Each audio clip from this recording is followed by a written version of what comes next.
shot, redirected, strike! Game 7, Montana St. Louis! We are going back to Tampa Bay! A Cavalier spinning, a Cavalier looking, trying to drop it off, brings it in himself, left it in the middle, shot,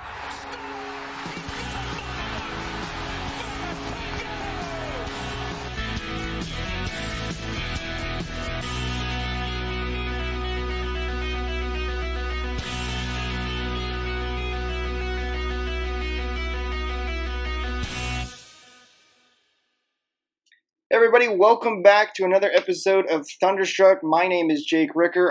As always, I'm here with my good friend Michael. Michael, how you doing today? Good. It's a crazy time, but playoffs are still going on. Very happy with how the Lightning are performing, and the other series have been actually really interesting. Yeah, very crazy time indeed. And to mention, in case you guys don't know, obviously games were canceled last night and today of this recording, and the Lightning game has been rescheduled for tomorrow at 12 p.m. Eastern time. So the Lightning are now playing a early game, so we'll get into that in a little bit too in the rest of their schedule. Everything basically got moved back one day. So the Lightning are now playing, as mentioned, on Saturday, then they are playing on, I believe, Tuesday and then Wednesday. Might have missed a game in there. But so let's get right into these series, though, and start talking about them. Let's start off with the Lightning and the Bruins.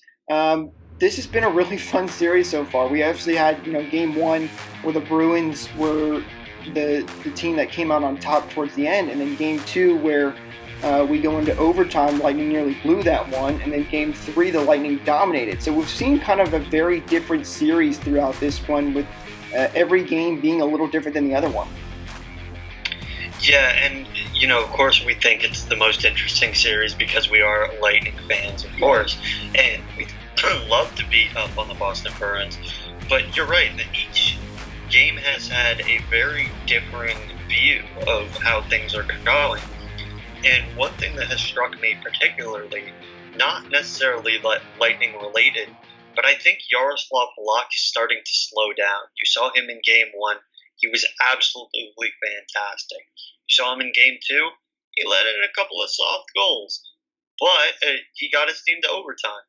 Game 3, he wasn't even close. And I think that had to do with the fact that it was a back-to-back, but also he's 35 years old. He is slowing down. And I know we mentioned him as the key contributor in our preview episode. By the way, if you have not, go check that out. That was a lot of fun to do. But, if the Bruins are going to do anything in this series, Halak needs to be there. Yeah, absolutely. And he definitely hasn't played as well as he did in Game 1. But in Game 1, I thought, is this going to be another Columbus situation where Halak stands on his head and we have to fight, for every inch to win these games? But it'll be interesting to see here in Game 4 which kind of game we get. Is it going to be another Lightning domination game, or are we going to go back to, these closer games where it's going to be fighting for tooth and nail? So we'll have to see what happens here in Game 4. It is a 12 o'clock game. The Lightning have played a lot of early games throughout these playoffs. So do you think that might have an effect too on the Bruins, since they're not normally used to playing these early games? No, I don't think timing has anything to do with it. Players talk about, the timing of games has to do with, the scheduling of routines and stuff. But to be honest, everybody's routine has been thrown off during this COVID little bubble. So the way that I look at it is the Boston Bruins, no matter what, are going to come out strong. Maybe not as strong as NBC might think they will, but they're going to come out really, really strong. They are going to pepper Andre Vasilevskiy with shots, and the Lightning are going to have to find a way to respond to that. And I think that putting the third line out there for the Lightning of Gord, Goudreau, and Coleman is going to be priority number one, because they are the disruptors. They are those guys that will stand in your face and punch you in the face if they have to, and then score a goal right afterwards. Right. And then, you follow that up with the point line, because they're fantastic defensively. And then the Maroon line loves to get into people's heads. Patrick Maroon is still in the Bruins' head from the series last year with the St. Louis Blues. So I think the Lightning, if they structure their game plan, should be just fine. but they should be ready for an onslaught. Absolutely, I 100% agree with you. Let's talk about the other series in the East here, the New York Islanders versus the Philadelphia Flyers. And this one surprised me a little bit because I thought the Flyers would be a little bit better than they have been in this series. In Game 1, the Islanders dominated the series. Now, the Islanders play a very different type of playoff hockey, but we'll get to that in a minute. And then in Game 2, the Flyers had a 3-0 lead, and I pulled my famous jinx where I said, wow, the Flyers really came to play. And next thing you know, they blew the 3-0 lead and went into OT. However, the Flyers do end up winning this one in overtime. So the series is tied 1-1 for them. But Flyers seem to have struggled a little bit. Carter Hart, I don't think, is his normal self right now. He's still playing pretty well, but the Flyers need to try to kind of get a grip a little bit here and continue what they did in the earlier rounds. Well, it was 1-0 into the latter stage of the third period in Game 1, and I was like, that makes a lot of sense. That means the Islanders are really containing play, which is something they do very well. You can thank Barry Trotz for that. And then they just broke it open with 5 or 4 straight goals after that. I was like, what happened to the Flyers? Then the Flyers come back and they dominate the first, I would say, half of Game 2, and then they just crawl into a shell. I don't know what happened. There's no particular player that you can look at and go, man, that's glaring. The way that they've been playing, they've been just either throwing grenades or missing the net on offensive opportunities or really giving the goalie hard times defensively. It just seems to be a team thing. And it's just so strange to see because we saw how good they were in the round robin. They destroyed the Lightning. They destroyed the Bruins. They destroyed the Capitals. Then we get to the playoffs. They had a really tough time against the Canadiens, and they're having an even tougher time against the Islanders. I know I picked the Islanders to win in 6 games, I think it was, but I was really, really surprised that, if it wasn't for the overtime win, the Islanders could easily be up 2-0 in this series. Yeah, they look like the better team right now. And I'm sure the Lightning are paying a lot of attention to this series because obviously if they move on from against Boston, they're going to play either one of these teams. So it'll be interesting to see what kind of Flyers team we get in Game 3. Is it going to be the continuation of the Islanders generally being the better team, or are we going to get a Philly team that gets a 3-0 lead but doesn't blow it this time? So we'll see what happens. But moving over to the West, we got Colorado versus Dallas. And I think this is the biggest shock to most people because Dallas is not expected to be the better team. And they're killing it right now. They lead the series 2-1. They did lead 2-0 before Game 3, but Dallas has been really, really good so far, and they've come to play. They have come to play, and I can't believe we haven't mentioned this. This is the battle of our second favorite team. I like the Avalanche, you like the Stars. So, I mean, if there was one team that we would want to play in the Stanley Cup Finals for the Lightning, it would be one of these two teams. The big thing for the Avalanche is Philip Grubauer. Got hurt in Game 1, is not expected to return in the series. Right. The injury looked really, really bad. It was reminiscent of, and I know this might not be the most popular recommendation, but I think of back when Vegas was having all these goalie injuries in the first year. Malcolm Subban came in for Marc-Andre Fleury, played really, really well. Took a shot off the pad, immediately fell down, and was out for weeks. Another instance is Ben Bishop. When they were playing the Red Wings in December of 2016, they were playing a December game, and he saved a shot off the pad, immediately went down, was out for a couple of weeks. It's probably a groin injury, but I don't want to speculate. And, those things tend to hurt you and your team. So I think it has to do with a combination of, Francouz is not Grubauer. I think that's very obvious by the way that this series is playing out. But also, the Stars look much better than the Avs when the Avs aren't trying. Because when the Avs are trying, I think they're the best team in the West. But it doesn't seem like they're trying for 90% of the series. Yeah, absolutely. And, that injury is obviously, huge for them. But to give credit to the Avalanche, they have responded generally well to now having their backup goaltender in. They played well in Game 3. and really put their foot down in that one and got the series to 2-1. I mean, for a minute there, people might have thought, this could be 3-0 Dallas, which would have been a huge, huge shock to most people. But Dallas has played well, and we'll see what team we get in Game 4. If Dallas plays like they did in those first 2 games, I think they're going to come out on top in the series. It doesn't look like, I don't know if it's because of the injury for the goaltender, but something's different with the Avs. They are not the team that we saw against the Coyotes. And whether that's, the Coyotes just not being a good team or the Avalanche just struggling at this point, I don't know. But only time will tell here with this one as Dallas leads at 2-1. But let's go to the other series here in the West. It's the Vegas Golden Knights versus the Vancouver Canucks. And this one, very interesting again. I know I say that all the time, but the Knights pretty much dominated the Canucks in that first game. They were really in their heads. We saw a lot of Ryan Reeves, making chicken noises in the middle of the game. They were in the Canucks' head for sure. And the Canucks are a very good hockey team, I think. They've played really well throughout these playoffs. But Game 2, completely different story. The Canucks ran over the Knights right back, and they tied this series, and we're at 1-1 right now. Yeah, and I think this series has showed that your goaltenders can be really, really good. Markstrom has been decent for the Canucks, and Fleury/Leonard, mostly Leonard, has been good for the Golden Knights. I gotta say, you have to have some supreme talent to be able to make it this far, and we're seeing that on both sides. Mark Stone has been just unbelievable for the Golden Knights. They've had a lot of depth pieces as well pitch in.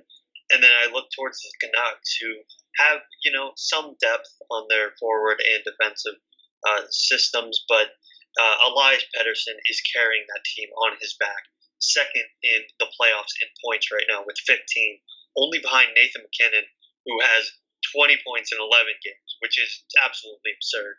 But Pettersson is carrying the Canucks, so far, and I don't know if it'll last, but if they can get some people to chip in, like Antoine Roussel, who was the guy that was the recipient of the chicken noises, or Jay Beagle, or Zach McEwen, like these types of players, the Canucks might have a shot. Yeah, I think they definitely have a chance. I think, though, if Vegas gets in their head like they did in Game 1, I think this is Vegas' series to take. So, I think it's going to be a question of, who's going to take control of this game, and who is Vegas going to get back in the Canucks' head, basically. And I think that'll be a big determination of who comes out on top on this one. But let's talk about now a trade that happened actually just a couple of days ago. The Pittsburgh Penguins and the Toronto Maple Leafs, Kapanen is headed to Pittsburgh. Now, this was an interesting trade because a lot of people think Pittsburgh gave up a lot for this trade. What do you think on this one? I do. I think the Penguins gave up too much. This not necessarily is a system of, or a situation of bringing the band back together, because Kapanen wasn't a part of the Penguins during their runs. But, you hear about the Kings and the Blackhawks getting the band back together, which means, going and getting players that you had originally had in order to get past success. And Kapanen was a part of that trade that sent him to Toronto in exchange for Phil Kessel. But in this trade, to get back to your point, before I start rambling a little bit more, they give up too much. It was a lot to give up. Not only a first-round pick, which is 15th overall, but also Philip Hollander, who is a forward prospect, a center prospect, which is something the Maple Leafs don't really have in the pipeline. They have a lot of wingers. They don't have a lot of centers.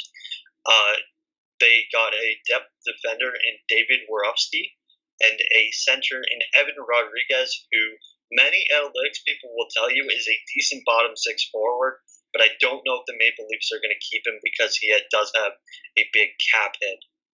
Not only are the Penguins getting Kasperi Kapanen, they're getting Pontus Aubert and Jesper Lindgren, a defensive prospect. So, Kapanen could be really, really good. He's got speed. He's got hockey sense. he might thrive on the wings of Crosby and or Malkin. But are you willing to give up the 15th overall pick in a stacked class plus a forward prospect that might end up being a middle six forward eventually? I don't think I am. Yeah, and that's the question. I mean, that you can say this with all trades, but especially when you're giving a first round pick, it's a question of how are these guys going to end up developing. The 15th overall pick may not be that good, and it couldn't work out for the Pittsburgh Penguins' favor. But this is something we obviously can't tell for a couple of years. And as you mentioned, Kapanen's a very good player. I think he's got a lot of potential. He's played a couple of years. His first two, I would say, full seasons, because his first 3 seasons, he only played a minimum of games. He played 9 games in his first season, 8 in the second, and 38 in the third. But these last 2 seasons, he's basically played a full year. His highest point total was 44 points, though, and that was last year. So, nothing crazy, which I don't know if warrants a first overall pick. Then again, the Lightning did trade a lot for their guys in Blake Coleman and Barclay Goodrow, so maybe that's just the way things are now, too. So we'll have to see how these players turn out and whether that 15th overall pick turns into a superstar. There's a lot to see what happens, but I think looking at this trade now, I think you can definitely say that there was an overpay in this one. It was a lot to give up, but only, like I said, only time will tell. But let's talk about now the Arizona Coyotes. The Arizona Coyotes were stripped of their 2020 second and their 2021 first round pick for violating combine testing policy. We talked about this, before we got into the bubble and how the NHL was really going to crack down on this stuff, and they keep their promise here for taking these picks. This is a big deal for the Coyotes. This is a massive deal, and I tweeted out just a couple of days ago when the news broke about this. This is a big, big ask of whoever the new Coyotes GM is going to be, because I believe the current GM has an interim tag, and they're going to go out of the organization to find somebody. They got Taylor Hall pending in free agency, and right now he is probably going to ask for more than he's worth. So do they want to keep him? They are extremely close to the cap for next year already, mostly because they've been taking on dead contracts and weren't expecting to contend so soon. And now they have no second-round pick in 2020 or first-round pick in 2021. Keep in mind that they might not have a second-round pick in 2021 anyways, and they don't have a first-round pick this year, because they gave their first-round pick to New Jersey for Taylor Hall. And if Taylor Hall resigns, their second-round pick in 2021 goes away as well. So that's a lot of high draft capital to be losing, especially when your GM bolts away from the team and is facing no individual repercussions. So I feel really bad for them, because this was their first season really contending.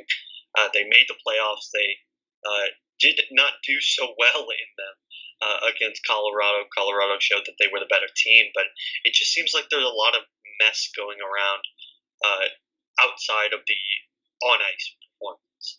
Right, and you mentioned it. I think what the biggest frustration with this is that the Coyotes are an up-and-coming team right now. You mentioned they made the playoffs, which is a huge deal to them. It's not like they're in the middle of a rebuild right now, and it's we stink anyway. What's a couple more years, but they're good right now, and these draft picks that they're now going to lose could have been the players that maybe put them over the top. Who knows? This is definitely going to set them back now a few years, though. And you're right, this new GM's got a lot of work cut out for him, so we'll see how he ends up handling the situation. But it'll be interesting to see how much of an impact this makes on the Coyotes here with now losing their draft picks. And you're right, high value draft picks. These aren't 4th, 5th round picks. These are 1st and 2nd picks. And especially not having either of them potentially for 2 years, that's a huge, huge deal.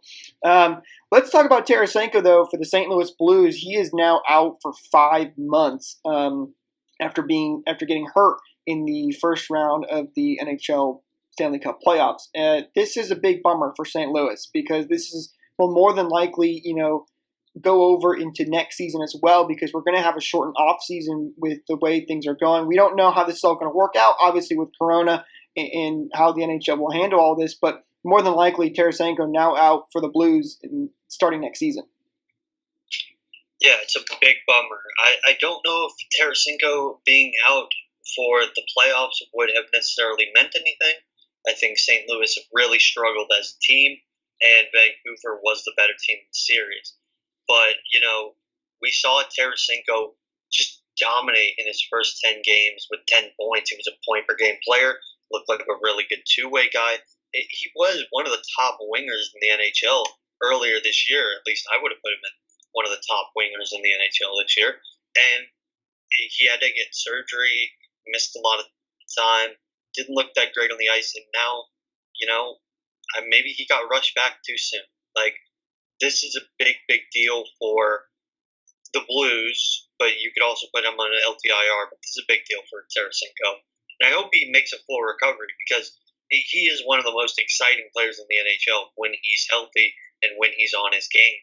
So to lose a guy like that is tough, especially not only for the Blues, but for the NHL as a whole. Yeah, you can only hope nothing but the best for him, and he's able to return. And who knows, maybe he'll turn out like Braden Point and come back after his surgery and be an even better player than he was before. But last thing I do want to mention, and this just came out today, I believe, the Florida Panthers GM is now being investigated for using racial slurs in the playoff bubble.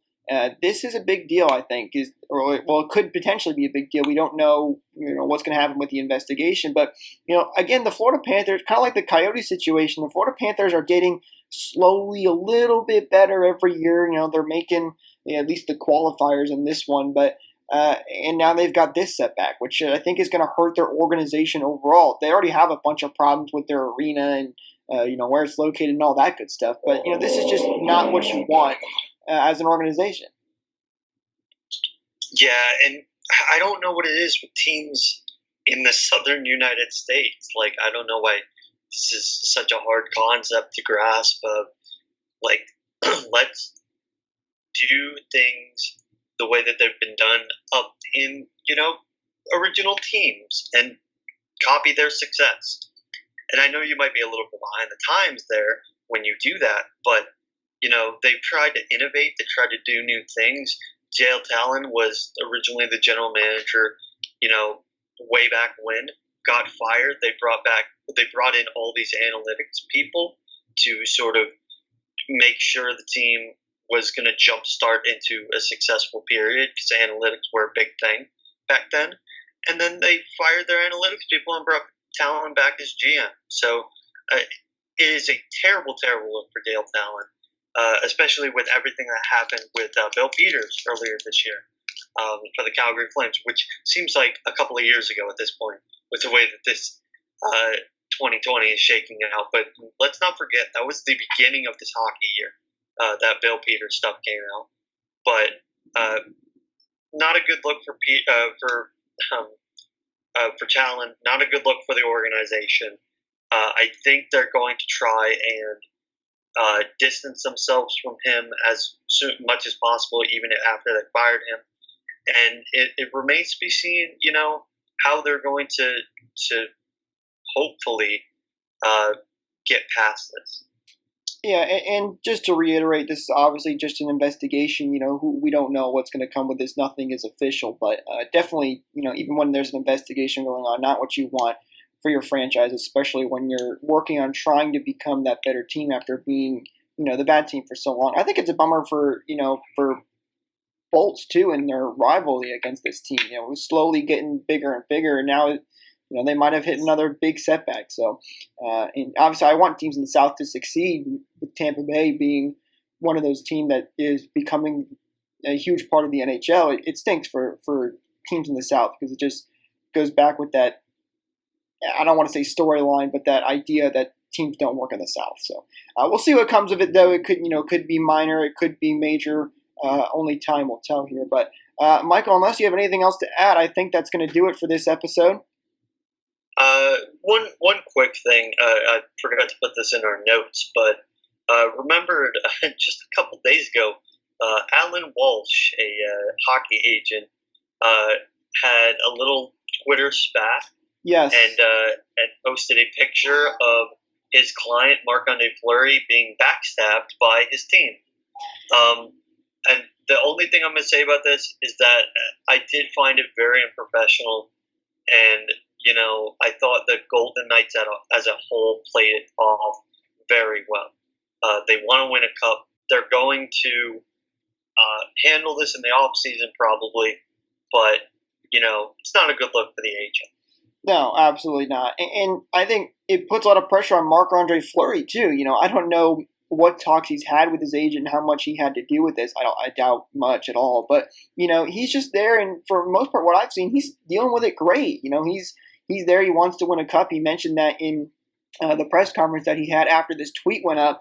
And it puts a lot of pressure on him now, especially too. So this is definitely not a good look for Alan Walsh. It's, as you mentioned, very unprofessional. It's just unnecessary, You can sit here and talk about, was he really backstabbed? But at the end of the day, whether he was or not, that's just not something you put out there. It's just a disturbing, weird image. So we'll have to see what comes with it and where the Golden Knights go this offseason, if there will be any change or not. We'll have to see. Like with a lot of these things, time will tell. I know I keep saying that, but that's how it is. So I hope you guys enjoyed this episode of Thunderstruck. If you did, be sure to leave a like on the video. Make sure you subscribe to the channel. Ring the bell so you don't miss out on more content like this. We're going to keep pushing out some new stuff for you guys, so be on the lookout for that. I hope you guys have a great rest of your day, and as always, go Bolts.